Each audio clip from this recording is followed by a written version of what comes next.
The Force is old and full of shadows. The nightmare always ends the same way. Padme's face, white sheets, her hands going still. Anakin stands in the council chamber alone, and the scream from his dream is still looping somewhere behind his sternum where he can't reach it. He has been at this window for 20 minutes, maybe 30. He stopped counting when the sun started going down, and the light turned the transparent steel the color of an open wound. 3 days without real sleep. Briefings, deployments, council sessions where 12 faces watched him, with the specific combination of need and suspicion they had spent a decade perfecting. Missions, reports, the war grinding forward without resolution. Eating systems and men and months at equal rate, sustained by a momentum that no one could trace back to its source. And underneath all of it, constant, like a stone lodged somewhere he could never reach, she is going to die. He presses his forehead to the transparent steel. The glass is cold. Outside, Coruscant's airspeeder lanes stack in rivers of light going every direction. 10,000 vessels moving between 10,000 points, the city planet's own weather system generated by the sheer heat of so much life packed into so little space. He has lived here for 13 years. He has never once felt at home. He thinks about the last time he saw Padme. He thinks about how she said, "I'm not afraid to die," and looked at him the way she always looks at him when she is protecting him from something.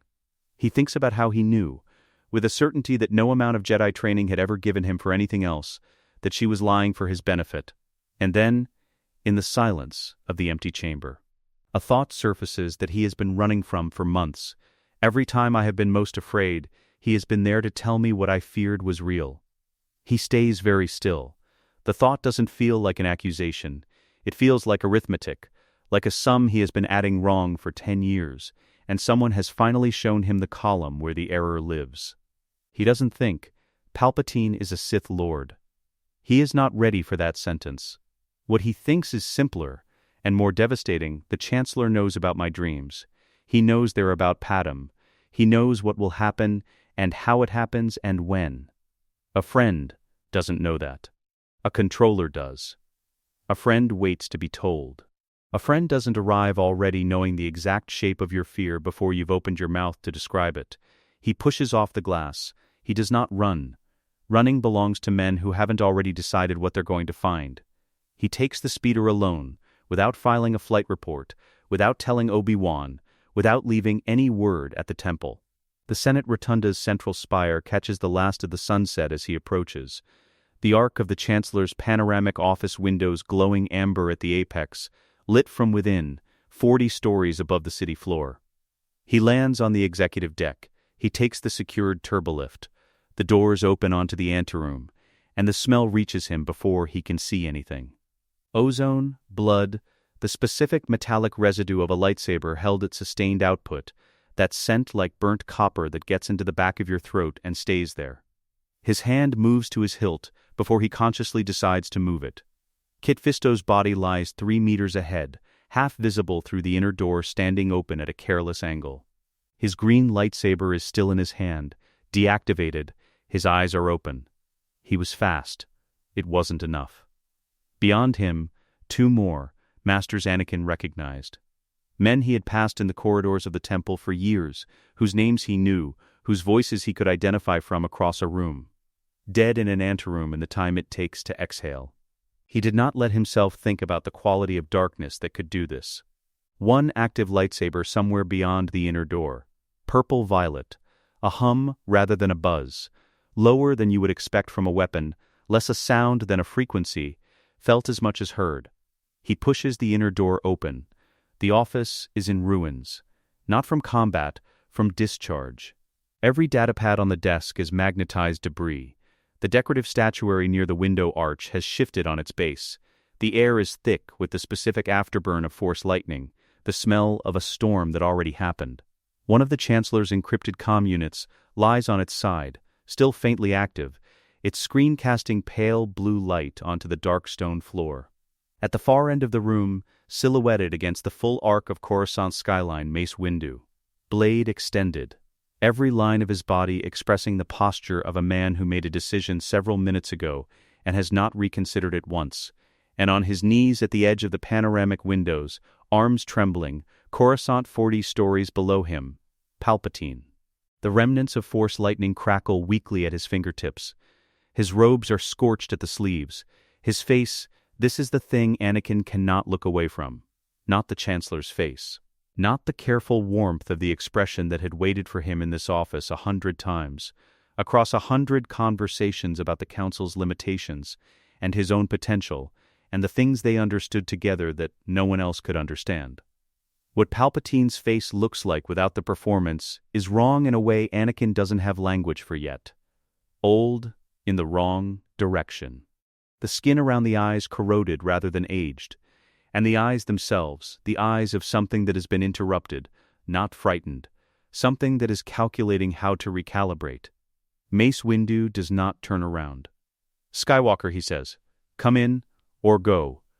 Don't stand in doorways." And then Palpatine's eyes find Anakin, and in the space of a single frame, the mask slides back into place. It is the best performance Anakin has ever seen. That is the thought he will carry out of this room. Not the bodies in the anteroom, not the ruined office, not what happens next. The thing that will stay with him longest is how fast it was. How seamless. One moment, the ancient, contemptuous thing at the window with calculation running behind its eyes. Next moment, Palpatine, trembling, his voice locating the precise register of desperate need with the accuracy of a man who has rehearsed the note for decades. "Anakin." His voice breaks on the second syllable. "Carefully, Anakin, thank the Force, help me. I can't hold on much longer.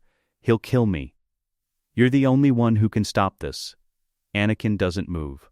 Palpatine's voice drops. Intimate, as if Mace standing 6 feet away cannot hear. "She'll die," he says. "Everything I've told you, it ends if you let him finish this. Help me and she lives. You know I'm telling the truth. You have always known when I was telling the truth." Anakin looks at him. He runs the argument through his mind the way he has run it 100 times in the past 6 months. Searching frantically for the flaw he couldn't find, clinging to the possibility that the offer was real because the alternative was a grief too large to survive. The dream. Padam's hands going still. The vision so precise he could feel the temperature of the room, the texture of the sheets, the specific silence of a heart that had stopped. The Chancellor's voice in the dark of the galaxy's opera house, patient and kind, offering him the one thing no one else had ever offered, a way to stop it. He runs it again now, in this room, with this smell, with this light. And this time, the argument falls apart. If he can save her, Anakin thinks, why is he only offering to do it now, with a blade at his throat? He waits. If he is helpless, why do I feel the dark side in this room pressing against the inside of my skull? He waits. He looks at the inner door, at what is visible through it, at the men who came here to end a war and died in the time it takes to cross a room. If he is my friend. 3 bodies on the floor of the anteroom. 3 men who made the same calculation Mace Windu made, and came to the same office and walked through the same door, armed with 60 years of Jedi training between them, and never walked back out. If he is my friend, what is Kit Fisto doing dead on the floor outside? The argument does not survive the question. 10 years of accumulated trust, offered as evidence, and examined now in the light of a destroyed office and 3 dead masters, and the answer comes back in seconds, because the truth was never complicated, it was only ever hidden. And the difference between those 2 things is the difference between a locked door and a door that was never there. Anakin does not reach for his lightsaber. He does not speak. He does not look at Mace Windu. He stands in the doorway of the ruined office of the Supreme Chancellor of the Galactic Republic, while the man on his knees continues his performance, and he lets the moment breathe. The stillness in the room has weight, not the weight of silence. The room is not silent. Coruscant's traffic hums 40 stories below. The encrypted comm unit on the floor still emits its pale blue signal. Mace Windu's lightsaber carries its low sustained frequency, that note below music, the sound of compressed kyber crystal held at combat tension. These are not quiet. But between the 3 people in this room there, is a quality of suspension that makes all other sound feel like background, like weather, like something happening in another world. 90 seconds, give or take. That is how long it lasts. Palpatine tries fear first. "You have no idea what you're doing," he says, and the trembling in his arms becomes something more controlled, not the trembling of exhaustion, but of precision. He is placing his words the way a craftsman places the first incision. "Both of you. There are forces at work here that neither of you can comprehend. The dark side is not a power you extinguish. It is a tide. Kill me, and it finds another vessel. Another century. Another war. I have contained it. I have controlled it. Destroy me, and you destroy the only thing holding it in check." Mace does not respond. "Master Windu." The voice shifts. Warmer, the register of a man who has sat across Senate tables from Jedi for 20 years and knows which frequencies they respond to. "You are the finest warrior the Order has produced in 300 years. I have said it privately, and I have meant it. Do not end that career with an act that history will call murder. The Senate will call it murder. A billion beings who do not understand what happened in this room tonight will call it murder, and they will not be wrong, because I am on my knees and I am unarmed, and this is not the Jedi way." "You murdered a Jedi," Mace says. 3 words. Flat, not interrupting, exactly. More like placing a stone on a scale. You murdered a republic. You murdered 1,000 years of peace between the Order and the people it was built to serve. A pause. The lightsaber does not waver. "I am not executing an unarmed man. I am terminating a war." Palpatine is quiet for exactly 2 seconds. Anakin counts them. Then, Padam. Just the name. Exhaled, not spoken. Like something precious. Padam is going to die. Anakin. The performance pivots fully toward him now, and Anakin watches it pivot, watches the machinery of it working, and feels something extraordinary. He can see the seams. He could not see the seams an hour ago, in the Opera House, in the Chancellor's office, on a dozen other evenings. Now he can. The vision you carry, it is not metaphor. It is specific. You know this. You have always known this. I have kept that truth from becoming your reality through means the Jedi cannot access and will not seek. Let Master Windu do this, and the means die with me. She dies, and you carry it forever. The twins die, and you carry that forever. Anakin's jaw tightens. "Padam," Palpatine says again. Softer, intimate. "She is 8 months, Anakin. She is 8 months along, and she is alone tonight, waiting for you. And you are standing in this room, making a decision that ends her." And then, when neither of them moves, one final time, the name wielded like a blade. Padam. Anakin looks at him. He looks at him for a long time. He thinks about the Opera House. The way the Chancellor had leaned close in the dark and said the name of his fear before Anakin had spoken it. The way it had felt like being understood, like being seen, like finding after years of isolation the one person in the galaxy who knew what he was carrying. He thinks about how many times he had left that office feeling less alone, feeling chosen, feeling like the power he carried, and the fear he carried, and the love he carried were not problems to be managed, but gifts that only one man had ever been willing to recognize. He thinks about Kit Fisto's eyes. Open, 3 meters away, on the other side of a door. When Anakin speaks, it does not sound like he expected it to sound. It does not sound like rage or grief or the voice of a man making a dramatic statement. It sounds like a door closing, like the last breath in a long exhalation. He's too dangerous to be kept alive. A beat. 2. He is not looking at Mace. He is looking at Palpatine. So am I. His voice stays level. That's what you've always told them, isn't it? Too powerful, too emotional, too dangerous to be trusted with his own potential. You said it to the Council. You said it to me. You used it to keep both of us exactly where you needed us. He stops. Something shifts in his face. Not fury, not the heat of the dark side gathering, but its opposite. A cold, factual clarity. I'm giving it back. Palpatine looks at him. For the first time since Anakin entered the room, the performance stops. Not the mask stays, the face of a frightened old man stays, the trembling stays. But behind the eyes, something assesses him with the patience of something very old, and Anakin feels it like a hand pressed flat against his chest. Then, Mace Windu moves. He does not speak. He does not look at Anakin. He does not pause. The purple blade describes its arc. What happens next is not a sound Anakin has a word for. It begins as a surge, a build in the frequency of Mace's lightsaber, climbing past its operational register into something that stops being a weapon sound and becomes something else entirely. A feedback note, an amplifier, pushed past the threshold of what it was built to contain. The Vapad loop completes itself. Decades of dark side energy, weaponized and hoarded and channeled through Palpatine's architecture for 1,000 years of patient accumulation, return along the circuit without a source to absorb them. The discharge does not come from the saber strike. It comes from the dark side losing its anchor. Every pane in the panoramic arc of transparasteel detonates outward simultaneously. Not inward.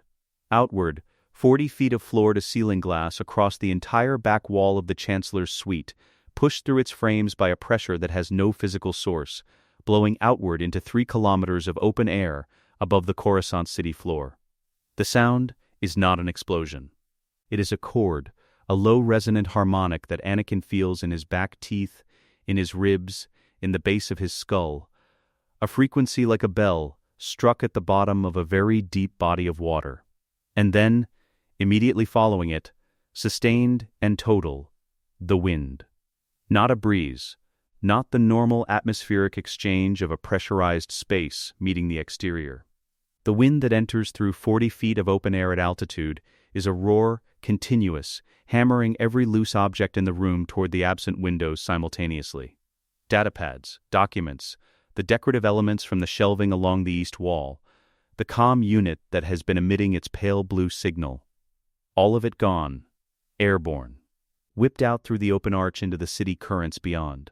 Mace Windu stands in it, braced, his robes hammering against his body, his eyes closed, his lightsaber is extinguished. Anakin grabs the doorframe with both hands. He does not know how long the wind lasts. Long enough. When it normalizes, it does not stop, it never stops at this altitude, but it finds a register. A sustained roar that becomes background after enough seconds. The office is unrecognizable. The furniture has moved. The dark stone floor is stripped bare. Where Palpatine knelt, there is very little. The energy release was complete. Mace opens his eyes. He looks at the space where Palpatine was. He looks at it the way a surgeon looks at a closed incision, not with triumph, not with relief. With the specific attention of a professional confirming that what needed to be done has been done. Anakin loosens his grip on the doorframe, steps into the room. The wind moves through him, and he lets it. Is he? He stops. Starts again. Is it done? The Sith are extinct. Mace says it the way a doctor gives a time of death. Factual, complete. The kind of sentence that closes an era the same way a door closes a room. Not dramatically, not triumphantly, just, this is no longer open. The wind fills the silence between them. Anakin looks at the city through the absent windows. Coruscant's airspeeder lanes have not stopped. They will not stop. 10 trillion people are going about the business of their evening. Eating, sleeping, arguing, loving, moving through the ordinary architecture of their lives, with no knowledge that the man who owned the shape of the last 13 years of galactic history is gone from it. And Anakin Skywalker is standing in the ruins of the Chancellor's office, in the sustained roar of high-altitude wind, and he is crying. Not for Palpatine. He will not spend that on Palpatine. Not for the future, which is unmapped and enormous and beginning right now. He is crying for the 10 years he spent being afraid of this man's approval, for the version of himself that sat in that chair across that desk and felt, each time, that he had finally been understood by someone who had actually been taking inventory. Mace Windu says nothing. He picks up his comlink from the floor, where the wind left it. He looks at Anakin once, not with pity, not with discomfort, with a straightforward recognition of one person witnessing another person's necessary moment. He waits. The wind does not stop. Mace Windu does not contact anyone for 11 minutes. The chrono on the office wall mounted above the east shelving. Somehow the only thing in the room the wind decided to leave marks the time with the indifference of machinery. 11 minutes, 12 seconds, from the moment the windows went out to the moment he picks up his comlink. In those 11 minutes, he does two things. He removes the comlink from his belt and sets it on what remains of Palpatine's desk. And he sits on the floor of the ruined office, back against the wall beneath the chrono, and breathes. He is not meditating.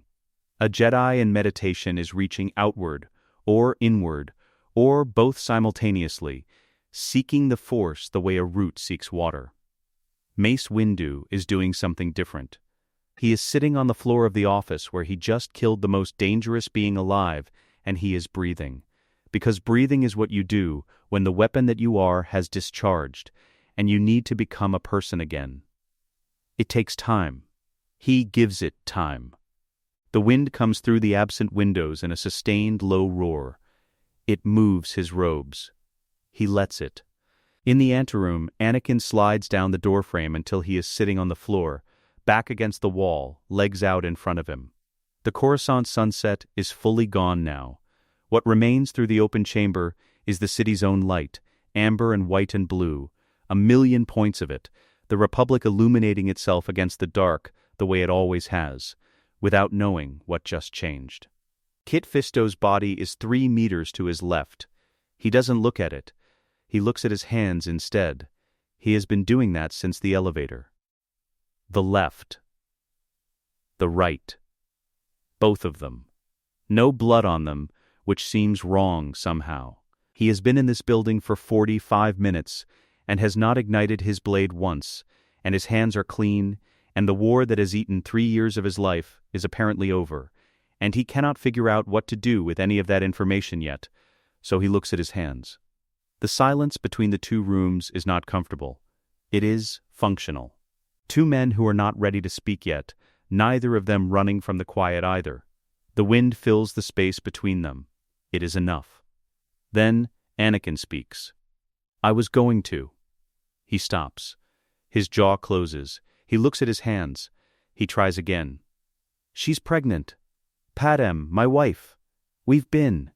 He stops again. The second stop is worse than the first. Because the second one has more words in it that didn't make it out. Words that backed up behind the sentence and have nowhere to go now. The chrono on the wall reads 11 minutes, 4 seconds. I've been breaking the code, Anakin says. His eyes close. His voice barely clears the wind. For 3 years. The marriage. The attachment. I thought. He told me. He said he could save her. From dying in childbirth. He said he had the power, and he said it ended with him and I. The sentence doesn't finish. What comes instead is not crying, he already did that. In the wind, standing over what was left of Palpatine, and that's done. What comes instead is the specific sound of a man running out of the architecture that has been holding everything in place. The compressed confession of 3 years of operational secrecy under sustained psychological manipulation, forced out in fragments because it has never been set in order, has never been organized into a narrative, has existed only as a series of private emergencies endured alone in the dark. The marriage. Yes, he confirms it when Mace says nothing. Senator Amidala. 3 years ago. Naboo, a ceremony with no witnesses except R2-D2 and the Force and the terrible knowledge that it could not be undone and could not be revealed. The visions. The nightmares. Padam dying in childbirth, specific and total and recurring with the regularity of a medical report, the kind of dream that feels less like a dream and more like intelligence. The Opera House. What Palpatine said in the dark. The months after, the private meetings, the accumulated weight of a Sith Lord, with full access to his psychology slowly, precisely, brick by brick, constructing a cage out of the thing Anakin loved most and calling it a door. How close he came tonight. He says that part last, and quietly, and without looking up from the floor. Mace. I was standing in the hallway, and I know, Mace says. Anakin looks up. Mace is still sitting against the wall on the other side of the open door. He has not moved. He is looking at nothing in particular, not at Anakin, not at the city, somewhere in the middle distance where people look when they are listening to something that deserves their full attention and they do not want to perform the listening. I know what you almost did. I could feel the shatter point shifting when you arrived. He pauses, not for effect, because the next sentence requires precise placement. I did not know which way it would go. The wind moves through the office. 3 years, Mace says, not a question, a recalculation, a number being run through a new equation and producing a different result than it did yesterday. You maintained operational security on a personal exposure of that magnitude, under sustained manipulation by a Sith Lord with direct access to your psychology, while commanding a division of the Grand Army in an active war. Anakin doesn't answer. You did not expose the marriage when you were angry. You did not expose it when you were afraid. You did not expose it in any of the 17 documented occasions where Palpatine's influence on your decision-making was observable to the Council, and we treated it as favoritism rather than a warning. He stops. That's on us. The Council saw the attachment and treated it as a character flaw requiring correction. We did not ask why the attachment existed, or what it might be concealing, or what it might be protecting. We were wrong. That failure has a cost. He says the next sentence without inflection, and it lands harder for the absence of it. The cost was nearly catastrophic. Anakin is looking at him. He has been in front of the Jedi Council 400 times. He has been evaluated, assessed, found wanting, praised and then immediately qualified, granted rank and then denied it, trusted and then not. He has sat across from Mace Windu specifically and felt the precise sensation of being studied for the flaw that everyone in the room is already expecting to find. He does not know what to do with the thing that Mace Windu is doing right now, which is something different from all of that. You didn't fall, Mace says. He says it the way he says everything, flat, declarative, not softened. You got to that door and you stopped. I need you to understand what that is, Skywalker, because I do not think you know. I have been in this order for 60 years. I have sat with gifted Jedi, knights, masters, people whose names you know from histories, while they lost exactly this fight with less cause, with less pressure, with a Sith who had not spent a decade building a personalized architecture around their specific vulnerability. He picks up his comlink from the desk. He doesn't open it yet. You had every condition necessary to fall.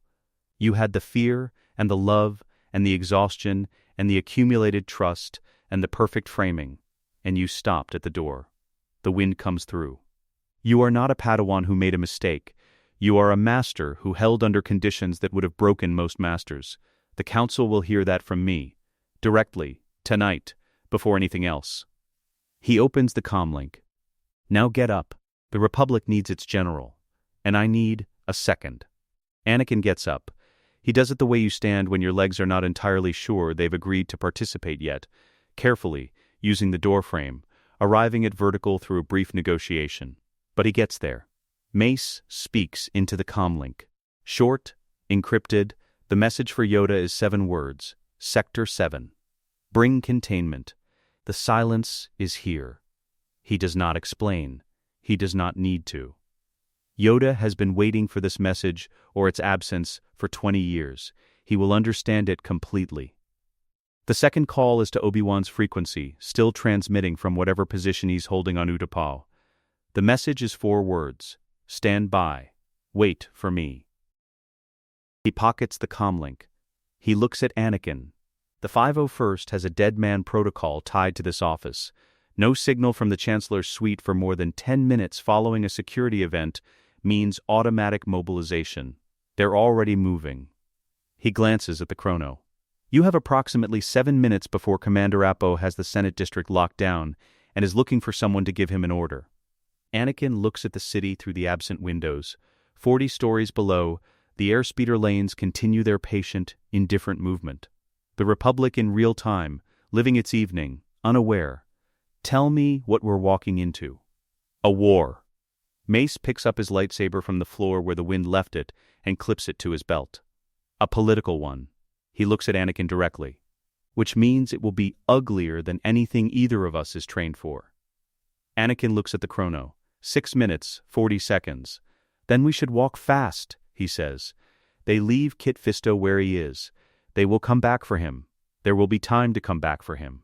But the Republic is 7 minutes from its first constitutional crisis in a generation.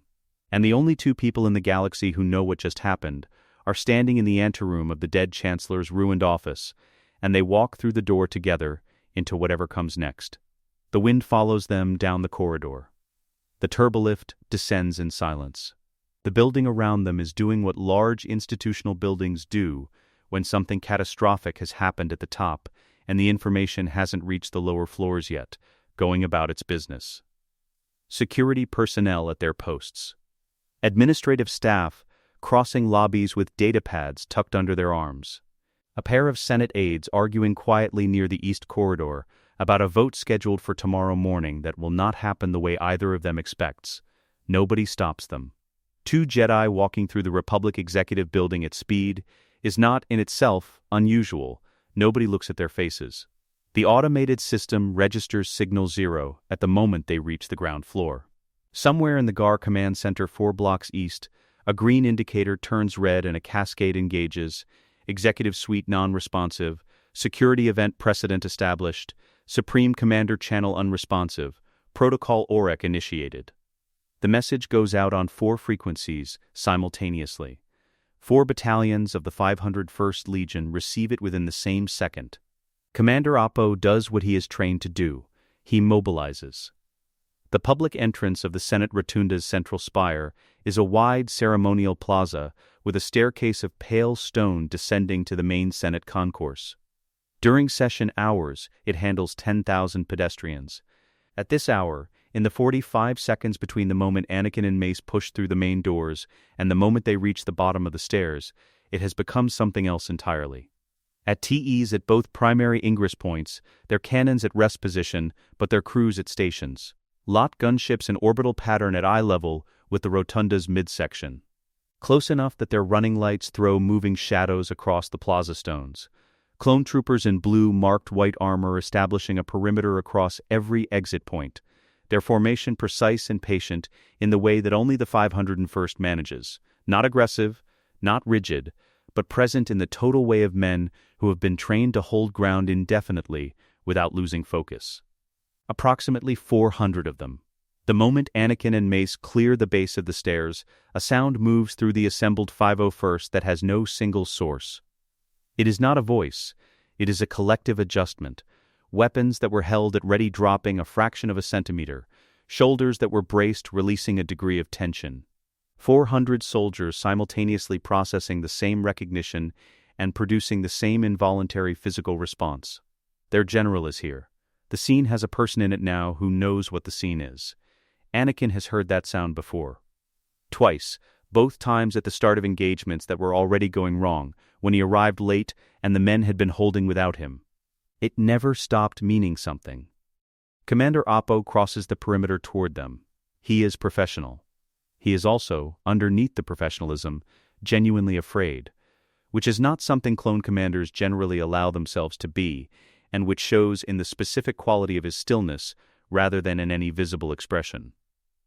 General Skywalker. Sir, he stops 2 meters out. The Chancellor's office went dark 17 minutes ago. We have a code torrent on the board. Can you? He stops. Looks at Mace. Recalibrates. Can either of you tell me what we're dealing with? Stand your men down, Appo.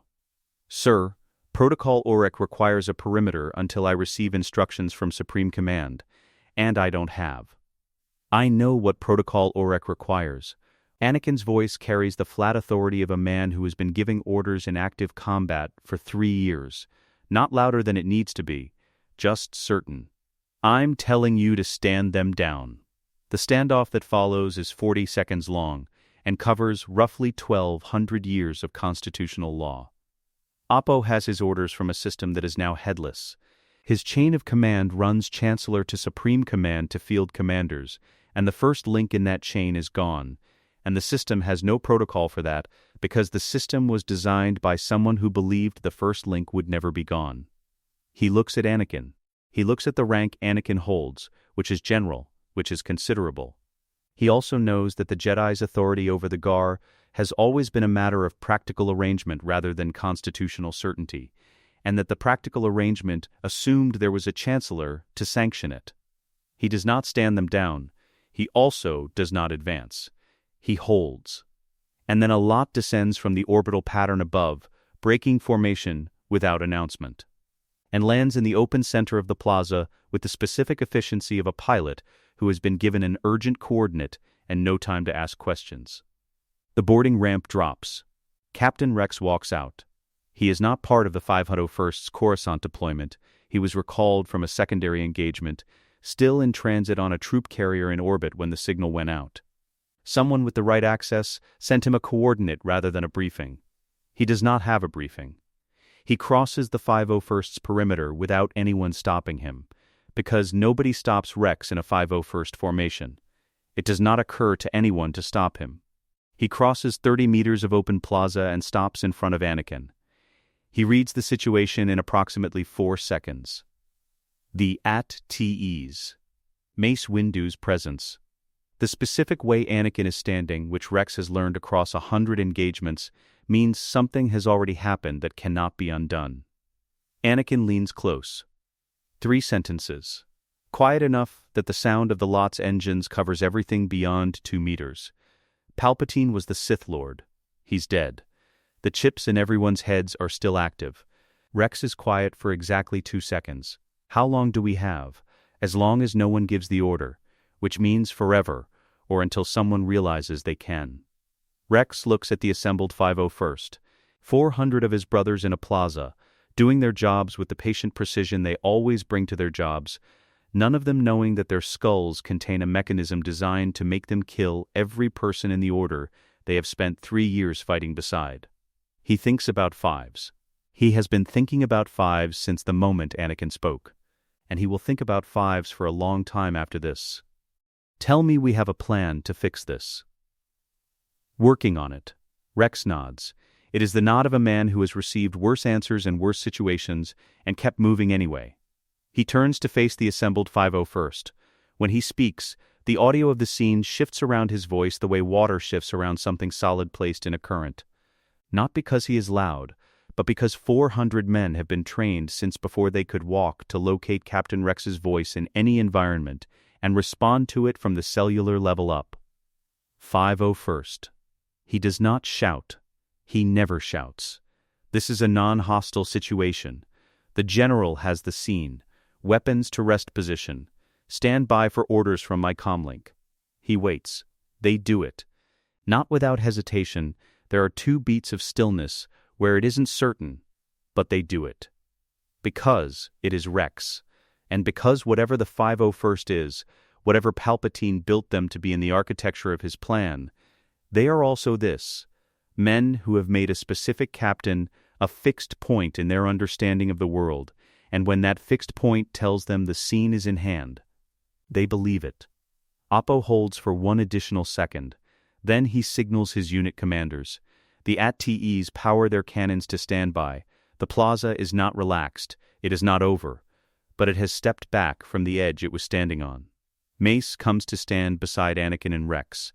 He has been watching the exchange between Rex and the 501st, with the attention of a man filing everything he observes for later use. We know what the chips are, he says. Not to anyone in particular. To the situation. The Council received 5's report 4 years ago. I read it. I classified it as unverified and noted it for follow-up. He does not say he is sorry. That is a different conversation for a different hour. We know the surgical protocol. We know they can be removed safely. What we do not know is how to do it for 1 million soldiers before someone determines they have the authority to give the activation command. Anakin, who has that authority now? Constitutionally? No one. The office of Supreme Chancellor is vacant.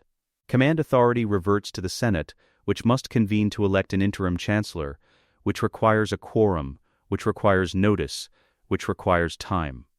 He pauses. We have a window. However long that process takes, or however long it takes someone to decide the process is too slow, and claim the authority without it. He lets that settle. Rex has been listening. How long is the window? Mace looks at the Senate rotunda behind them. At the lights in the upper levels where staff are beginning to react to the mobilization outside, faces appearing at windows, comm links lighting up across the building as people try to reach each other and understand what is happening. I have no idea what the Senate will do in the next 20 minutes, he says. Neither does anyone else in the galaxy. Rex looks at the sky, at the lot gunships still running their orbital pattern, because no one has told them to stop. At the AT-TEs at the gate with their crews at stations, at 400 of his brothers standing in a plaza, waiting for someone to tell them what the world is now. Then we'd better be in the room when they figure it out, he says. Anakin looks at Mace. Mace looks at the rotunda. They go in. The Senate rotunda's security briefing room is designed for crisis. Reinforced walls, encrypted comm terminals along 3 sides, a central tactical display that can pull guard deployment data from any active theater in real time. The light is the flat, cold white of a room that was never meant to be comfortable, only functional. Anakin stands at the display. The numbers are already on it. He has been running them in his head since the plaza. Since Mace said 1,000,000 clones and Rex said how long is the window and none of them said the next thing, which is that the window and the number do not fit together, that the math is the problem, that the math has always been the problem. He says it aloud now. Once, because it needs to be said once, with precision, so that everyone in the room understands exactly what they are looking at before they start deciding how to look away from it. 1.2 million active troops at war's peak. Coruscant-based clones available for immediate procedure, Guard, 501st, support units, approximately 50,000. He advances the display. Surgical removal time per chip, based on Kaminoan documentation, 90 to 120 minutes per patient under general anesthesia. Republic military hospitals on Coruscant capable of performing the procedure, 43 if we commandeer all of them, which we can't do quietly, running all 43 simultaneously, 24 hours a day. He stops. 5 standard days to clear 50,000 men. The room is quiet. Off-world clones, he says, deployed across 100 active theaters, no surgical infrastructure, no Kaminoan mapping data accessible remotely, no mechanism for mass deactivation of the chips absent a broadcast override that doesn't exist. He looks at Rex. Years. Without Kamino's cooperation, it's measured in years. Rex has been still since the numbers started. The quality of his stillness is not shock. Rex does not shock easily. It is the stillness of a man absorbing a weight that he will carry regardless of its size, because the alternative is setting it down, and setting it down is not an option he considers. So we can protect the ones here, he says. We can't protect everyone else, not fast enough. Not without Kamino, Mace says. He is already at one of the encrypted terminals. He has been at it since Anakin started speaking. There is a Kaminoan scientist named Nala Se. She is the primary architect of the chip program, the neurological mapping data, the surgical specifications, the override protocols. She holds everything we need to scale this. He keys in a coordinate. She has been on Coruscant for the past 3 weeks, summoned here for a routine procurement audit, the kind the Chancellor's office initiated every quarter. She has an office in the Kaminoan diplomatic mission on sub-level 42. He looks up. She has been receiving a daily encrypted signal from the Chancellor's office since she arrived. That signal did not arrive this morning. She will already know something has changed. The question is whether she has started destroying records yet. He closes the terminal. I need 2 available Jedi. Now, the Kaminoan diplomatic mission occupies a section of the 42nd sub-level of the Senate District's diplomatic quarter, a corridor of tall ceilinged offices built to accommodate species whose architecture runs vertical rather than lateral. At this hour the corridor is empty. The light is the amber gray of late evening, on a level that doesn't receive natural light. The laboratory suite is the 3rd door from the eastern lift. The 2 Jedi sent by Mace arrive to find it unlocked, which is not a good sign. They enter without announcement. Nala Se stands at the primary data terminal. She is very tall, pale, her neck a long, precise column above the high collar of her work uniform. Her fingers are on the terminal's manual interface. On the screen above her, a deletion protocol is queued and partially initialized, 7 of its 12 confirmation steps already executed. She does not move when they enter. She does not reach for anything. She looks at the door for 2 seconds, with the expression of a being who was expecting this particular interruption and had done the calculation of resistance and found it unproductive. "Is he dead?" she says. "Yes," the senior of the 2 Jedi says. Nala Se looks at the deletion protocol. The cursor blinks against the 8th confirmation field. She removes her hands from the interface. "Then I will help you." A pause, not a dramatic pause, the pause of a scientist making a final notation before changing the terms of an experiment. "I have been waiting for someone to come through that door for 6 years. I had hoped it would be sooner."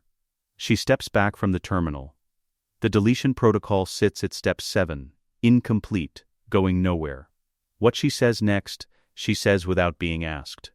In the flat, precise cadence of someone who has been rehearsing a deposition, the chips were specified by the client, not designed by Camino. We were given the neurological parameters and the activation architecture and told to implement. I implemented. I have the full documentation, the original specifications, the surgical mapping data for every clone batch produced from initial contract through current cycle. A beat. I also have the client's original transmission requesting the program. The encryption key is in his personal files, which I expect you now have access to. I kept a copy because I believed, 6 years ago, that someone would eventually come through this door. It seemed prudent to have something to offer them when they did. The senior Jedi looks at her for a long moment. "We'll need everything," he says. "I know," Nala Se says. "I have it ready." The data arrives in the security briefing room 40 minutes later. Anakin and Rex are still at the tactical display. The room has acquired 2 more people, a Republic military logistics officer pulled from the Senate District substation, and a Jedi healer who has been sitting quietly in the corner since Mace summoned her, reviewing Nala Se's surgical specifications on a datapad. Rex reads the mapping data first. He reads it the way he reads everything that concerns his men, thoroughly, without expression, absorbing every detail before forming an opinion about any of them. "It's real," he says, when he is done. The specs match what Fives described, the location, the structure. He sets the datapad down. He was right about all of it. "I know," Anakin says. "He died trying to tell us." Rex does not say it as an accusation. He says it as a fact that needs to be in the room. "I know," Anakin says again. The design of the medical recall protocol takes 22 minutes. It is not elegant. It is functional, which is what they need it to be. The cover. A routine equipment malfunction requiring all clone armor to be inspected for a defective environmental filter in the helmet assembly, a component connected to the life support system, the kind of defect that cannot be deferred, that requires every affected unit to report for a processing check within 48 hours. The protocol exists in standard GAR logistics documentation. It is not suspicious because it is not unusual. Clone equipment malfunctions. Clone equipment gets inspected. This is the machinery of a large army operating continuously in hostile conditions. The commanders will see through it. Rex says this plainly, before either Anakin or the logistics officer can suggest otherwise. They'll know it's something serious the moment they see the scope. He traces the deployment map on the display, a system-wide recall on a helmet component that hasn't shown a single field failure in 3 years. They'll know. He looks at Anakin. They'll comply anyway. Because we ask them to, and we've earned the right to ask. But I want that said clearly before we send it. That's what we're spending here, 7 years of trust, across every theater. With every commander who has ever followed us into something they didn't have full information about. He pauses. Make sure we spend it on something worth it. "We are," Anakin says. Rex nods. He keys the initial transmission. Later, 20 minutes later, or 2 hours, the briefing room's flat light does not distinguish. Anakin stands alone at the edge of the tactical display. The room has emptied temporarily. The logistics officer is coordinating the hospital commandeering with the Senate District's medical authority. Rex is on a comlink to the 501st's field commanders. The healer is preparing the first surgical team briefing. On the display, Nala Se's scale model of an inhibitor chip rotates slowly, the original specification document beside it. The brain mapping data. The activation architecture. The 6-year paper trail of a program designed by a Sith Lord and implemented by a cloning facility and installed in 3 million skulls without consent or knowledge or the faintest possibility of refusal. He looks at it for a long time. He thinks about Fives, who found this thing and tried to say it out loud and was not believed. He thinks about Toop, who died with it still in his head, who did not know what made him pull the trigger, who was probably afraid in the last seconds and could not have explained why. He thinks about every man who looked at him across a fire on a campaign night with something close to uncomplicated trust, the kind of trust that comes from being in bad places together repeatedly and surviving, and did not know that somewhere in the architecture of that trust was a mechanism that could unmake it with a single voice and a single word. We owe them better than this, he thinks. We always owed them better than this. We owed it to them the day they were grown. He reaches out and closes the display. The room hums. Somewhere above him, 43 medical facilities are receiving new orders. Somewhere in orbit, Rex's transmission is finding the field commanders one by one. It is not fast enough. It will never be fast enough. But it is moving. He goes to find Mace. Masameda receives the news at 1934 Standard Time from a private sensor array he has maintained for 11 years, at considerable personal expense. Precisely because working for Darth Sidious had always carried the implicit understanding that there would eventually be a moment when official channels would be insufficient. Dead signal from the Chancellor's suite. Energy discharge signature consistent with a significant force event at altitude. Structural failure of the executive panoramic suite's transparasteel assembly. Interior sensors offline. Upper 4 floors of the rotunda spire, consistent with catastrophic pressure event. He sits with this information for 30 seconds. Not from shock, he is running the probabilities. Then he opens 2 terminals simultaneously. The first, a draft statement, addressed to the Senate Emergency Session Protocol, which will auto-convene if triggered by the death or incapacitation of the Supreme Chancellor. He begins writing. His words are chosen with the precision of a man who has spent 40 years in rooms where language is the only weapon that matters. The second, his personal records archive. He initiates a targeted deletion of 11 years of correspondence. Specific files. Specific dates. He does not delete everything, that would itself be evidence, and he knows how forensic reconstruction works. He deletes selectively. He removes himself from the rooms he was most deeply inside. He leaves the rooms where his presence was administrative rather than operational, where his signature appears on documents rather than decisions. A man who signed procurement forms is not the same, legally, as a man who helped design a war. He has 40 minutes before the session convenes. He uses all of them. The Senate chamber in emergency session carries a different acoustic quality from a standard sitting. Fewer voices, which paradoxically amplifies the sound. 10,000 beings in a space designed for 10,000 beings, but operating at a register of acute anxiety that no architect accounted for. Every spoken word finds the chamber's natural resonance and returns slightly changed, slightly larger than it went in. Pauses are events. Breathing is audible. The sound of a pod repositioning cuts through like a signal. Masameda speaks from the Chancellor's central platform, which he has occupied within his constitutional authority as Grand Vizier pending official succession determination. He is correct in every technical detail of that authority. He has checked 3 times. His statement takes 6 minutes. It is a masterwork. He says, "The Chancellor's office has gone dark following a verified security event." He says, "Jedi Masters were present in the Chancellor's suite at the time of the event, confirmed by security logs."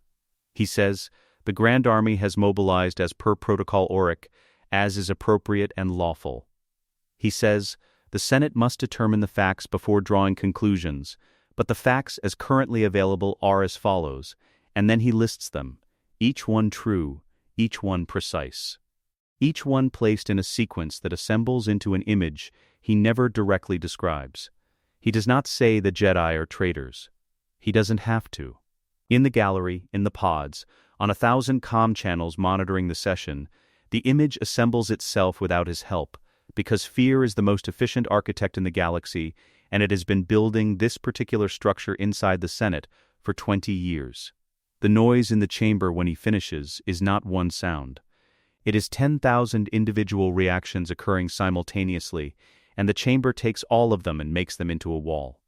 Then, the main floor entrance opens. The 2 Jedi who walk across the Senate floor toward the central speaker's pod are not announced.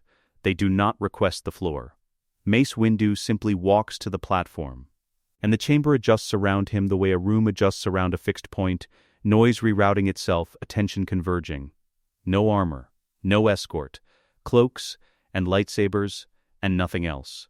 The chamber noise does not stop. It does something more complex. It reorganizes, recalibrates. 10,000 beings simultaneously processing the information that the men they were just told to be afraid of have walked into the room and stood at the platform and are waiting for quiet. They get it. Eventually, imperfectly, Mace does not introduce himself. He opens the holo recorder he retrieved from the encrypted drive on Palpatine's desk, salvaged before the wind took everything else, and he sets it on the speaker's surface, and he says, "The evidence speaks. I will not." 11 minutes. The recordings are Palpatine's own. His communications with Count Dooku, spanning 6 years. Discussing troop movements on both sides of the conflict as coordinated strategy. His encrypted transmissions to the separatist leadership. The audio from 3 private meetings in which he discusses, in his own voice, the management of Senate emergency powers and the timeline of their expansion toward permanence. The recording in which he uses the name Darth Sidious without hesitation, because he is speaking to someone who already knows. Mace does not editorialize. He does not gesture at the recordings, or frame them, or explain them. He simply lets 11 minutes of a man's voice dismantle everything that man spent 40 years building. When the recordings end, the chamber is doing something it rarely does. It is genuinely quiet. Then, Anakin steps to the platform. He has given speeches before a battle. He has spoken to 10,000 clones at a time, in the dark before an engagement, when morale was the only resource still in surplus, and his voice was the mechanism for distributing it. He knows how to do that. He knows the notes to hit, the rhythm of the thing, the way to make his certainty transfer into other people's bodies. He has no idea how to do this. He stands at the platform of the Galactic Senate and looks at what 10,000 beings look like when they are waiting to be told the shape of the last decade of their lives, and he finds that he cannot perform this. Which means, what comes out is the only other option. I grew up a slave on Tatooine. He doesn't explain it. He just says it. I know what it feels like to have someone else decide your future, to move through a life where every door is already controlled by someone who purchased the right to control it. I spent the last 10 years thinking I had escaped that. I was wrong. A pause. We were all wrong. The chamber stays with him.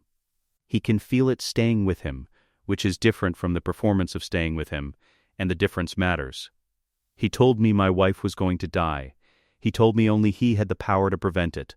He told me, and I believed him, because he had spent a decade telling me enough true things that I could not see the shape of the lies anymore. Because that is what the recordings show you, not a man who lied constantly, but a man who told you the exact amount of truth required to make the lie beside it invisible. He thinks about the anteroom. Kit Fisto's eyes. He pushes that away. Later, the Chancellor was a Sith Lord. The war was his instrument. Every death on every world and every engagement for the last 3 years was a move in a game he was playing against all of us simultaneously, Republic and Separatist, Senate and Jedi, clone and civilian. He owned every side of it. He designed the board. He stops. I am not here to ask you to trust the Jedi.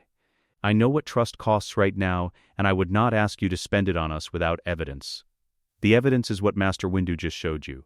What you do with it is the Republic's choice. He looks at the chamber, at the gallery, at the pods, at the 10,000 faces that are the Republic he swore to protect and nearly helped destroy. It always was. He steps back from the platform.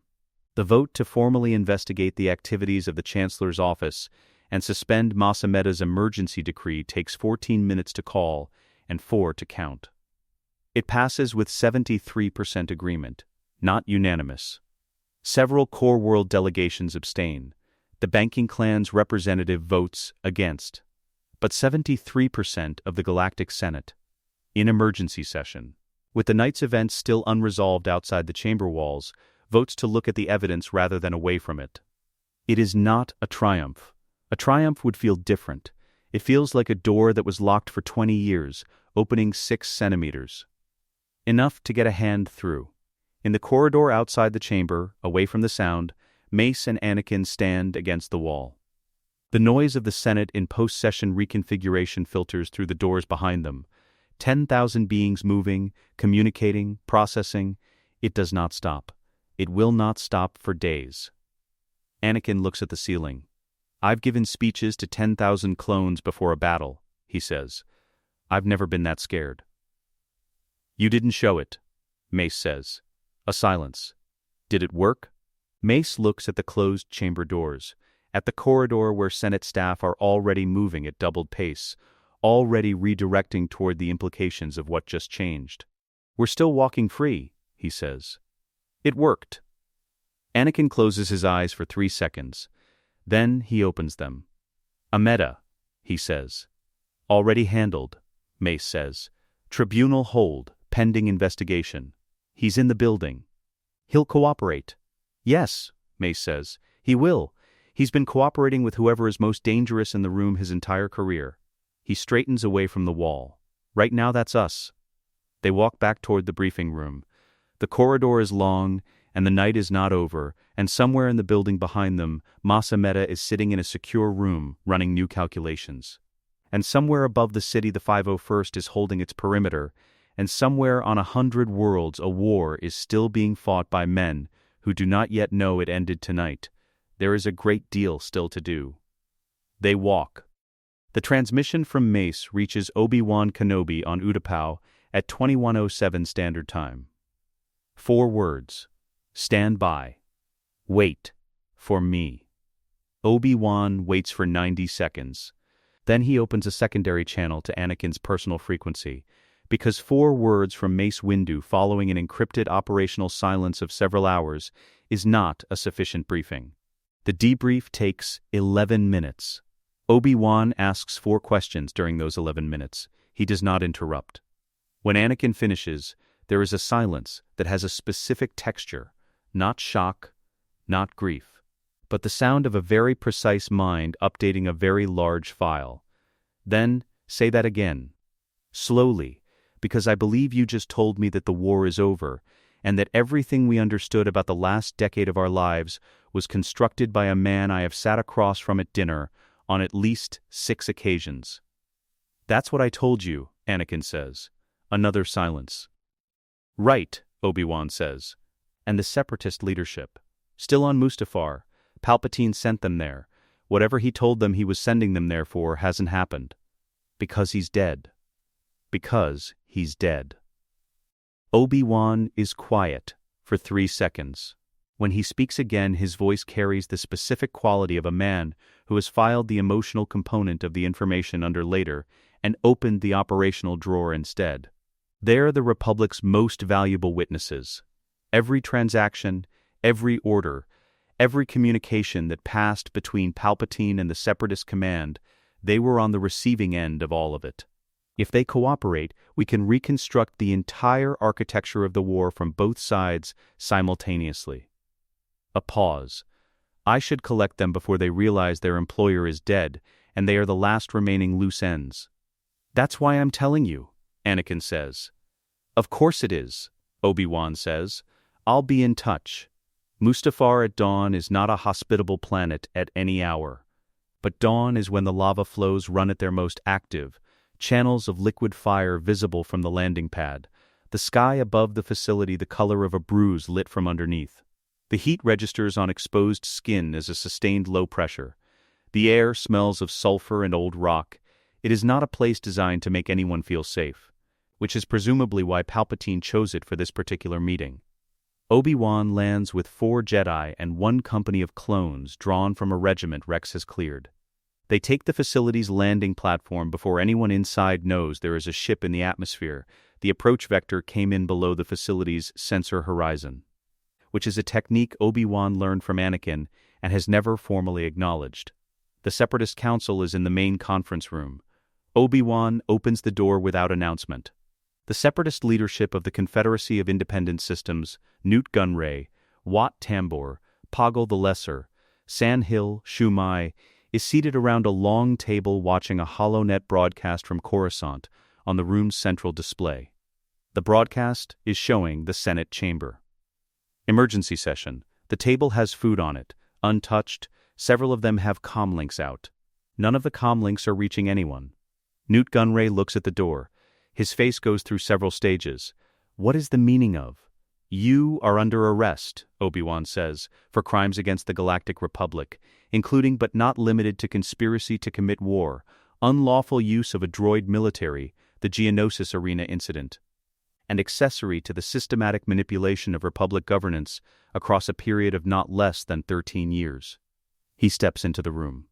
Behind him, clone troopers take positions at the exits with the practiced efficiency of men who have done this in less comfortable circumstances. You have the right to counsel, the right to a trial before a Senate tribunal, and the right to make a statement. I would strongly encourage you to make use of that last one. He looks at the HoloNet broadcast. At the Senate chamber on the display, which is showing the aftermath of Mace's evidence presentation, the chamber in the specific state of an institution that has just had its foundations examined in public. The Chancellor is dead. Whatever arrangement you believed you had with him ended approximately 2 hours ago when he stopped existing. He looks at Gunray directly. If you cooperate fully with the investigation, I am authorized to offer you Republic legal protection and consideration in sentencing. If you do not, you will be tried on the evidence currently in Jedi custody, which is extensive and which includes recordings in Palpatine's own voice. He pauses. I am not threatening you. I am describing your situation accurately. What you do with that description is your decision. Wat Tambor's vocabulator produces a sound that might be nervous laughter. Shumai sets her comlink on the table. Poggle says nothing, which is characteristic. Newt Gunray looks at the display. At the Senate chamber. At the feed that has been running for 20 minutes, showing a galaxy in the early stages of understanding what was done to it. We cooperate, he says. The trial convenes 6 days later and runs for 9 weeks in the Senate's tribunal chamber, a smaller, more austere space than the main floor, designed for the mechanics of evidence rather than the theater of politics. 47 senators serving in judicial rotation, a chief counsel appointed by the Restoration Committee, a defense counsel for each of the accused, because the Republic's law does not suspend for convenience, which is one of the things that distinguishes it from the thing it nearly became. 3 moments from those 9 weeks are sufficient to understand what the trial was. Week 2. Newt Gunray's testimony. He takes the witness position in the blue-white light of the tribunal chamber and gives his accounting in the flat, defensive monotone of a man who has calculated that minimal cooperation is more dangerous than full cooperation and adjusted accordingly. He describes a meeting 17 years ago. A figure who identified himself only as Darth Sidious, whose face they never saw in full, whose voice they came to know across encrypted transmissions and whose instructions they followed, because the instructions were always accompanied by exactly enough leverage to make refusal unthinkable. The blockade of Naboo, he says, was requested, not initiated. They were promised Senate immunity. The invasion was a demonstration of capability, not an act of independent aggression. They were a tool being used by a hand they could not see the full shape of. We did not know he was the senator, Gunray says, until the recordings were placed in evidence. We did not know he had orchestrated his own planet's suffering to engineer his own political rise. A pause. His eyes find the floor. We believed we were exploiting an opportunity. We were the opportunity. The chamber does not react audibly. The chamber has learned over 2 weeks to absorb these statements without audible reaction. The reactions are happening somewhere else, in the cells of the people listening, in the accumulated weight of understanding building towards something that has not broken yet. Week 5. The private records. The Chancellor's encrypted archive, recovered from the Executive Suite's hardened secondary drive, the one the wind did not reach, embedded in the desk's reinforced base, runs for 3 hours when played in full. The tribunal sees 40 minutes of it, curated, chosen for breadth rather than depth, to render the full scope of what was built. Count Dooku's payments, 13 years of encrypted transfers routed through 14 layers of financial architecture, originating from Republic Treasury accounts Palpatine controlled through emergency powers provisions and terminating in separatist military procurement. Both sides of the war funded from the same account. The mathematics of it are not complicated once the layers are removed. They are simply staggering.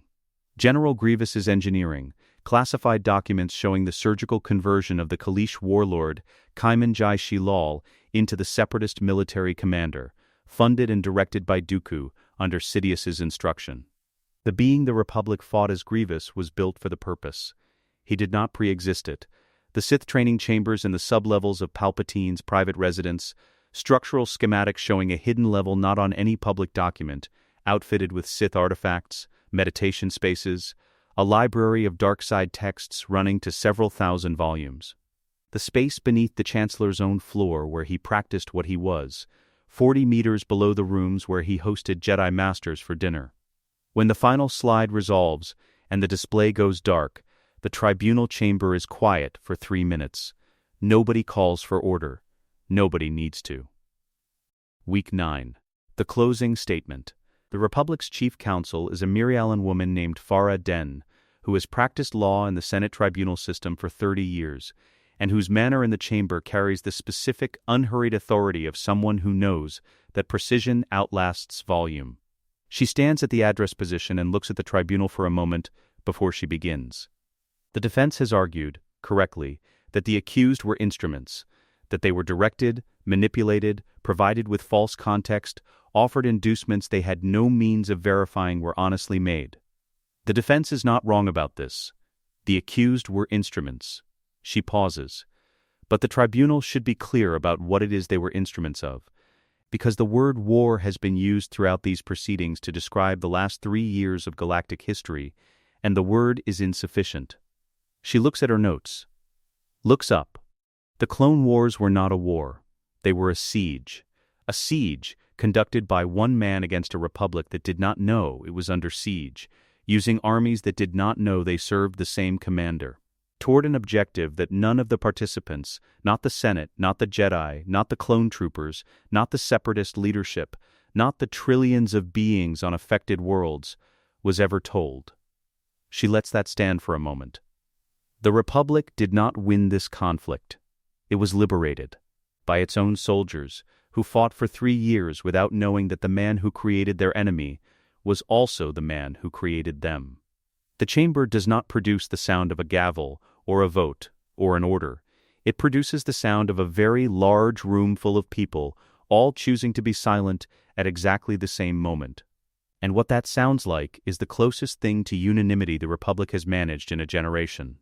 The sentences range from life imprisonment to conditional pardons in exchange for full cooperation and testimony. The Confederacy of Independent Systems formally dissolves.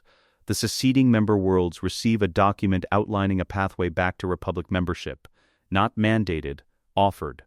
The galaxy does not become peaceful, but it becomes honest, which is not the same thing and is in certain ways harder, and is the only foundation on which anything else can be built.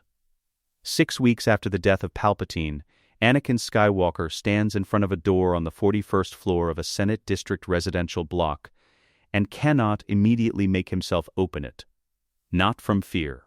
He has spent 6 weeks moving through a galaxy in acute crisis, briefing committees, coordinating with Rex on the chip removal program's logistics, sitting in rooms where 14 people are talking simultaneously about the constitutional implications of everything, and the fear has not stopped him once.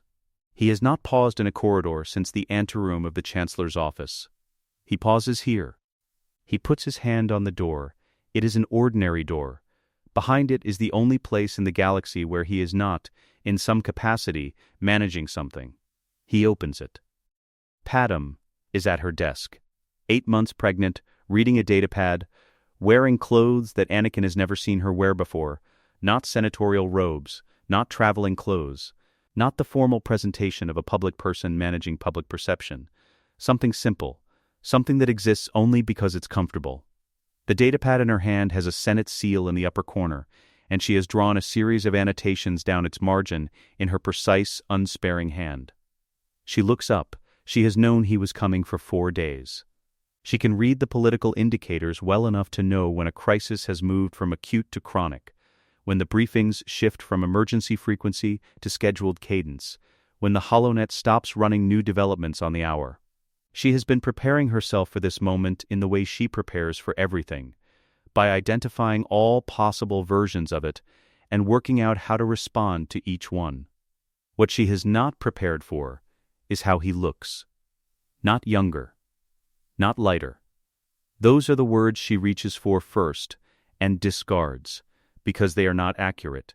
What has changed is something she has been trying to name for 3 years without finding the language.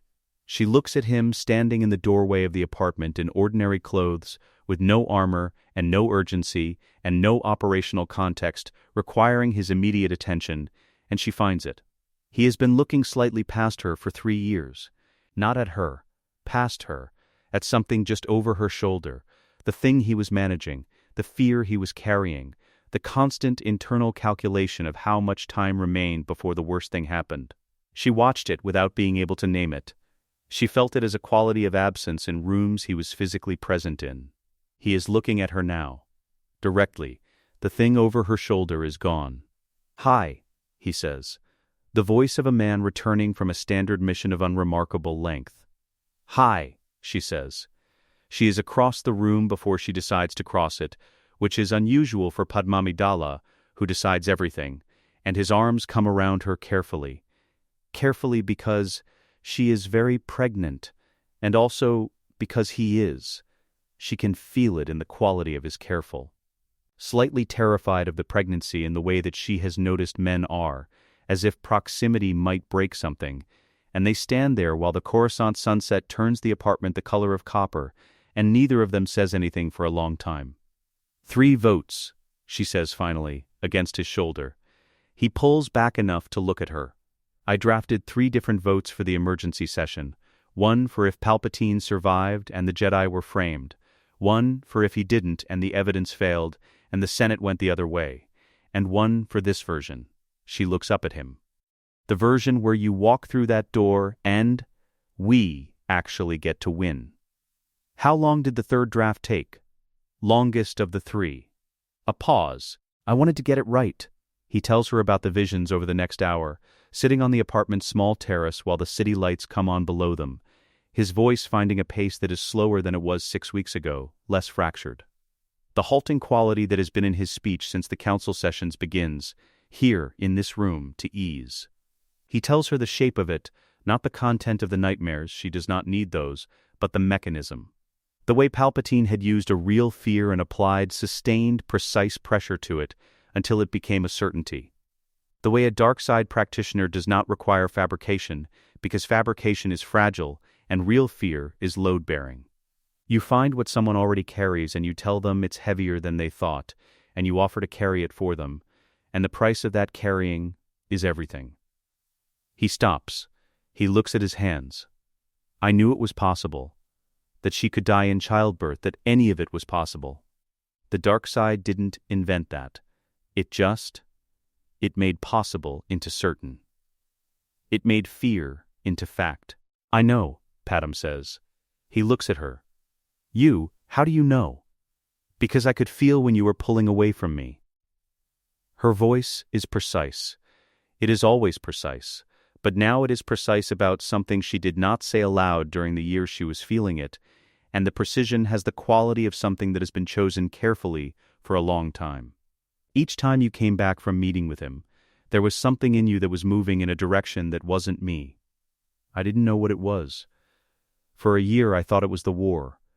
Then I thought it was the council. Then I thought... She stops. I thought it was me. The terrace is quiet except for the city below. It wasn't you, Anakin says. I know that now. I knew it then, mostly, but the doubt was useful to him, wasn't it? If I doubted myself, I wouldn't say anything, and if I didn't say anything, the space between us stayed open, and he could keep working in it. Why didn't you say something? Padam looks at him with the expression of a woman who has been a head of state since she was 14, and has spent years in rooms where the wrong question asked at the wrong moment burns down the architecture of everything you've been building. What would I have said? I believe the Supreme Chancellor of the Galactic Republic is systematically corrupting my husband, who is secretly my husband. Through methods I cannot prove, toward an objective I cannot name. I needed evidence. I was building a case. She says it without heat. It is simply what she does with things that need to be addressed. She builds a case. How far did you get? Anakin asks. Far enough that what Master Windu presented to the Senate confirmed 4 of my 7 primary hypotheses. A pause. I was wrong about the 3rd. I thought Dooku was the master. I had the relationship inverted. Anakin stares at her. You were weeks from figuring it out, he says. Perhaps. I'm thorough. She looks at the city. The point is that I was looking. I was looking because something in our life did not fit, and I have never been able to leave something that doesn't fit without understanding why it doesn't fit. He miscalculated that. The medical verification happens 3 days later in a Republic facility that the attending physician introduces as the finest obstetric center in the Corps, which Padam accepts as a compliment to the patients rather than the staff, which the physician finds somewhat deflating. The diagnosis is delivered with the flat accuracy of good medicine, 2 children, both healthy, positioning optimal for the current gestational stage, no indicators of significant complication beyond standard elevated risk category for multiple gestation. Padam's own health, given the stress of the preceding months, is better than the initial assessment expected. The physician tells her this, and then adds the qualifier that physicians are required to add if she maintains current care and reduces her political workload by approximately 40% over the remaining weeks, which I understand is unlikely. The risk profile is very low. 30%, Padam says. The physician looks up from the display. I'm sorry? 30% reduction. That's the number I can commit to. 40 is not workable. The Restoration Committee has 3 votes in the next 5 weeks, and 2 of them require my floor presence. 30% is what I can offer. The physician looks at Anakin. Anakin looks at Padam. The senator's offer is 30%, he says. I'd take it. In my experience, she negotiates once. The physician, who has not previously had an appointment of this nature, notes 30% in the file and moves on. Later, in the apartment, Anakin sits on the edge of the desk while Padam reviews the session schedule on the same datapad she was holding when he walked in. The sunset has become night. The city below is fully illuminated. He watches her annotate the document with the same focused precision she applies to everything, and feels something shift that he does not immediately have a word for. The dark side's lie, its central architecture, the thing it built everything else on top of, required him to believe she was fragile. Required him to see her as something that could be broken by the wrong circumstances, that needed to be protected from the weight of its own existence. He has spent 3 years managing that belief, feeding it, making his decisions inside its framework. She is 8 months pregnant with twins, conducting her own independent investigation of the Supreme Chancellor, negotiating with her physician about acceptable workload reductions, and annotating the Senate session calendar. She has never needed him to keep her alive. She needed him to tell her the truth. I'm sorry, he says, for the months of distance, for the fear that became a wall, for nearly, he does not finish the sentence in his head or aloud, because she already knows what goes there, and saying it would be for his own benefit rather than hers. I know, she says. I am too. For some of it. She does not look up from the datapad. Stop apologizing and start planning. We're going to have 2 children in approximately 8 weeks, and I need to brief you on the Senate reconstruction package I've been drafting. Because there are 3 provisions in it that are going to require floor support we don't currently have, and you know, senators, I don't. He laughs. It comes out rusty, like a door opened after a long time in a room with no air circulation. Rough at the edges, slightly surprised at itself. Padam looks up. She looks at him laughing in the amber light of the apartment where they are not anything except themselves, and something in her face does what it very rarely does in rooms where other people can see it. It rests. 14 weeks after the death of Palpatine, Anakin Skywalker sits in the Jedi Council chamber, not in the center of the floor, where he has stood on every previous occasion. Where you stand when you are being evaluated, assessed, when the 12 seats form a circle around you and you feel the geometry of it, the way it positions a person as the subject of the room rather than its participant. He sits in a chair, at eye level with the council, one of 2 chairs placed in the arc between Master Plo Koon's seat and the empty position that was Kit Fisto's, which no one has yet formally addressed. Obi-Wan sits beside him, both of them without armor, without the operational context that has defined every other time either of them has been in this room. Mace Windu opens the session without ceremony. The reform report, he says, was 23,000 words. The council read it in full.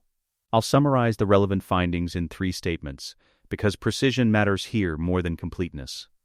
He looks at the circle, not at Anakin specifically, at everyone. The Order failed to investigate the inhibitor chip program when credible evidence was brought forward by a clone trooper 4 years ago.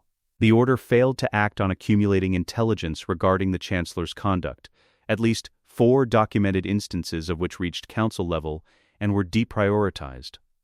And the Order treated the personal situation of one of its members as a disciplinary problem requiring correction rather than a vulnerability requiring protection, which created the conditions for exactly the kind of exploitation the Sith used. He stops. Those are not oversights. They are institutional failures with consequences that cost lives. The record will note them. The chamber is quiet. Yoda speaks from his seat, not the performative quiet of a Grand Master building toward a pronouncement, but the voice of someone who is still.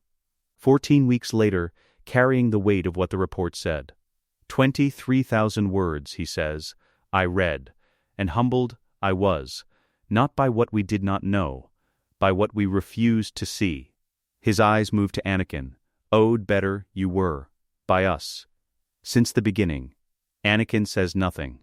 He has said what needed to be said, mostly in the week since the Senate session. He does not require more words from this room. He requires other things, which he will enumerate when the appropriate moment arrives. The Wayseeker proposal comes from Mace, which is the detail that will matter to historians, because Mace Windu proposing an expansion of individual Jedi autonomy is the sharpest possible measure of how much the Order's self-examination has costed its certainties. He presents it without qualification. A designation from the High Republic era, largely dormant for 3 centuries, a master-level classification permitting operation outside council oversight, following the living force rather than institutional directive. A recognition that some practitioners do not fit within standard frameworks, and that the correct response to this is not repeated unsuccessful attempts at compulsion. Then, without pause, he addresses the marriage directly.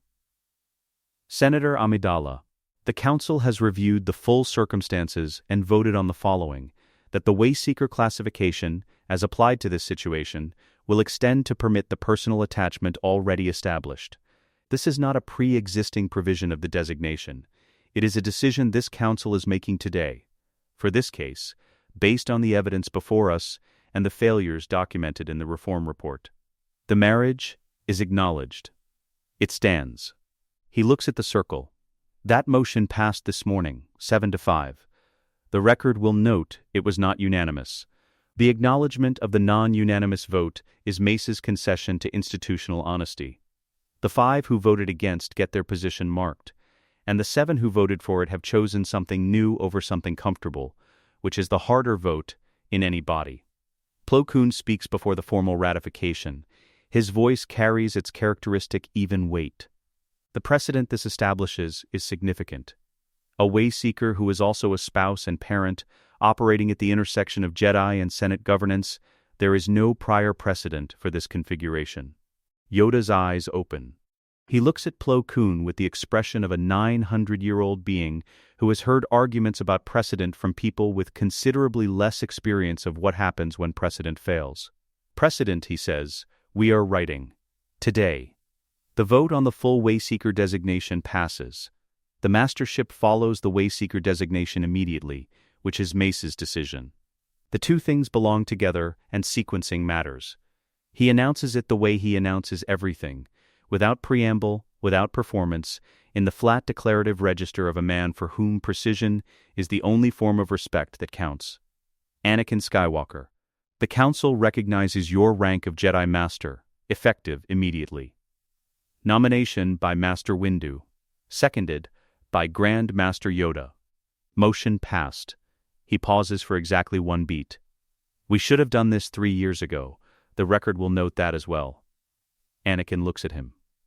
3 years ago, in this room, Palpatine had engineered a council vote to deny this rank as a mechanism of pressure, keeping Anakin uncertain, keeping him reaching, keeping the gap in his sense of legitimacy open for exploitation. At the time, the denial felt like the Order's final judgment on him. What it actually was a Sith Lord pulling a lever. He has thought about what he would feel if this moment came. He expected something larger. What he feels is accurate, like a measurement corrected. I don't need an apology, he says. The chamber is still. I need the Council to fix the chip removal program staffing shortage on Kamino. It's running 3 weeks behind the projection. I need the younglings' intake protocol reviewed and reformed before the next selection cycle, because what we are asking of children who haven't chosen anything yet requires a different framework than what currently exists. And I need my wife to have full diplomatic security coverage for the remainder of her pregnancy, because she keeps dismissing the detail I arranged and replacing them with Senate administrative staff who are competent but not trained for this. He stops. The room waits. But I'll take the apology too, if it's on offer. Yoda's eyes close. The thing that happens to his face is not quite a smile. It is what a smile looks like when it has been earned across 900 years of learning the difference between sentiment and meaning. On offer, he says, it is. The months that follow are not quiet. They are simply quieter than what came before, which is all that reconstruction ever is. The reduction of emergency to problem, of crisis to process, of impossible to merely very difficult. Nala Se returns to Kamino with a team of Republic surgeons and a mandate. The chip removal program, which was running behind schedule when Anakin raised it in the council chamber, is reorganized across 2 facilities, then 6, then 14, as the Kaminoan infrastructure is fully redirected toward the work it should have been doing from the beginning. Rex coordinates the clone regiment rotations, who goes when, which units can be stood down for processing, how to maintain operational coverage across active theaters during the transition. He is methodical about it. He has a list of every clone brother he can account for by name. He intends to account for all of them. It takes 2 years. There is no announcement when the last chip is removed from the last clone in the last active unit, because Rex does not announce things. He files a completion report with the Republic Medical Authority, sends a copy to Anakin and Mace, and on the evening after the report is filed, he sits alone in the barracks of what was the 501st, and is now a volunteer defense force, and allows himself whatever the equivalent of relief is for a man who learned to not feel things he didn't have time to feel, all at once, in the quiet. Fives would have wanted to know, he thinks. He would have wanted to know it was finished. Obi-Wan Kenobi spends 11 months assembling the Exegol intelligence file. He does not do this dramatically. He does it the way he does everything, methodically, one thread pulled at a time, following each back to its source, filing what he finds in a format that will still be legible a generation later. The Sith Wayfinder he discovers in Palpatine's encrypted personal archive is not the destination, it is the map to the destination. What it points to when plotted against the unknown regions is a coordinate that does not appear on any Republic chart and has never appeared in any publicly available navigation database. What is there, when they go to look, is the scale of what they did not know. The fleet Palpatine had been building in secret contingency backup, a final order written in steel and dark energy, is vast enough that the first Republic scout who transmits the imagery back cannot initially parse the scale of it. Ziston-class star destroyers in numbers without precedent. A shipyard that has been operating in the dark for decades. Mace authorizes the fleet action without consulting anyone outside a 3-person decision group. There is no political process for this. There is only the operational window, and they use it. The action takes 6 hours. The debriefing takes considerably longer. Yoda, when he receives the final report, sits in meditation for 4 hours before saying anything to anyone. And what he says when he finally speaks is not in any conventional syntax. He says, "Quiet, for the first time in 1,000 years. Quiet in the Force. Do you hear it?" No one in the room entirely does. Yoda does not explain further. Masameda, tried in the 3rd month after the Senate session, cooperates fully and completely as predicted. His sentence is 20 years in a Republic correctional facility, reduced from a maximum for the cooperation. He writes a memoir in the 4th year of his sentence. No publisher accepts it. He dies 11 years later, having never understood why, which is perhaps the most honest conclusion available for a man whose defining skill was knowing which way the wind was blowing and who spent 40 years making sure to blow with it.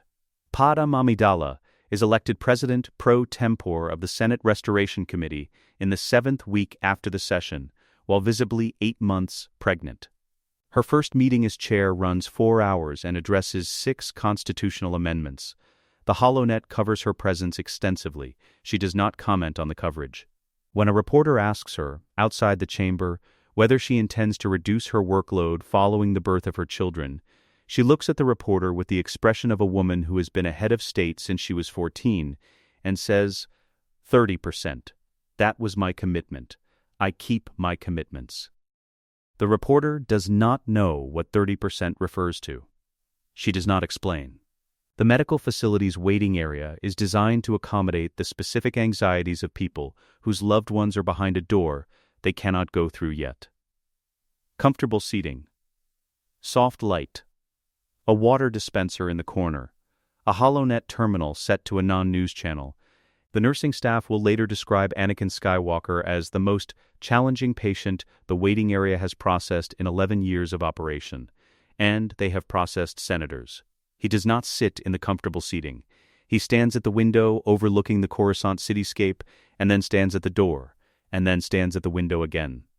And when a nurse suggests he might be more comfortable seated, he looks at her with the expression of a man who has been told things would be more comfortable many times in his life, and has never found this to be accurate. He asks 4 questions about the procedure in the first 30 minutes. The nursing staff answers all 4. He asks 3 of them again in the following hour, rephrased, as if a different arrangement of the words might produce additional information.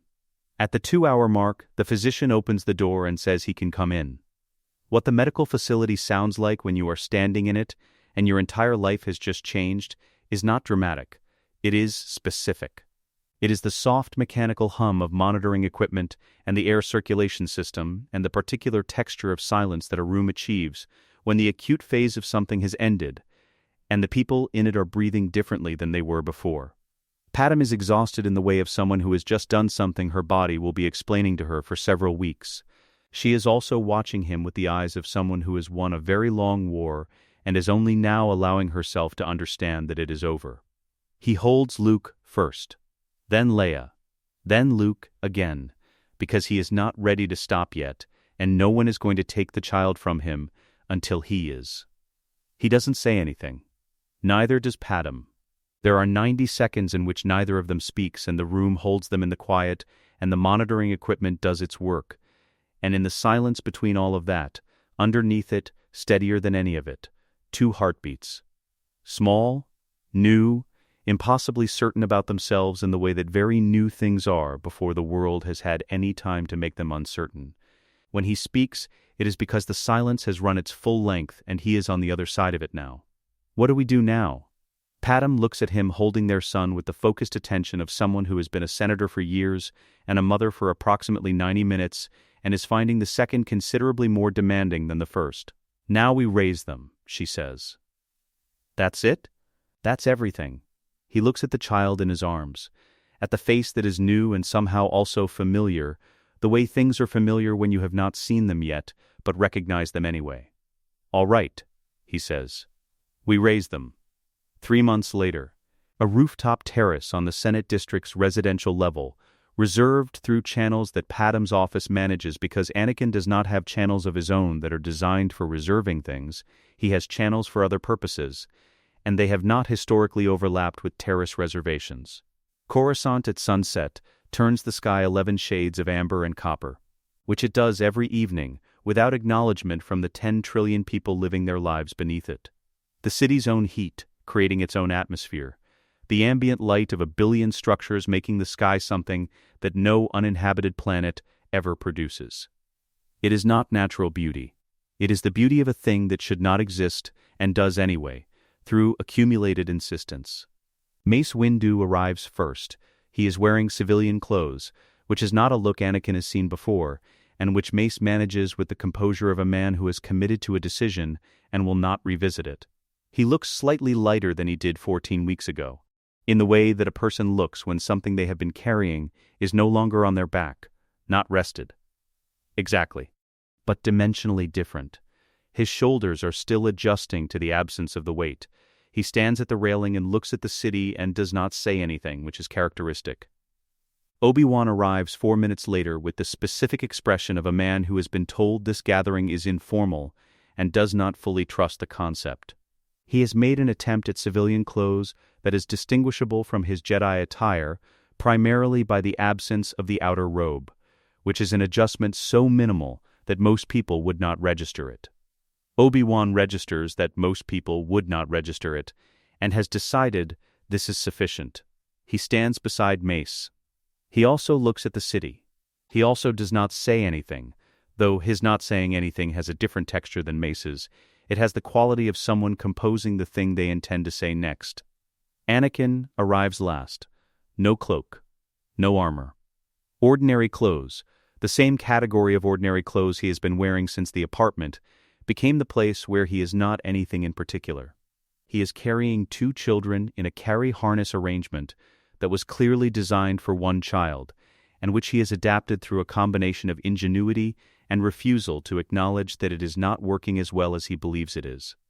Leia is regarding the harness construction with an expression of assessment that she has, apparently, been born already knowing how to make. Luke is asleep. Padme sends her apologies, Anakin says. She is in session. The Restoration Committee has a vote at the end of the hour that requires her floor presence. It is a Senate day, Obi-Wan says. It is always a Senate day, Anakin confirms. They stand at the railing. The city below runs its patient, impersonal business. The airspeeder lanes stack in their usual configurations. The upper-level traffic follows its usual rhythms. A Republic evening, indistinguishable from any other, except that it is not. Except that the shape of what this evening sits inside of is different from any previous evening in the recorded history of the Order, the Republic, the Sith, or the Force, as any of the people standing on this terrace understand it. The sunset does the things that sunsets do.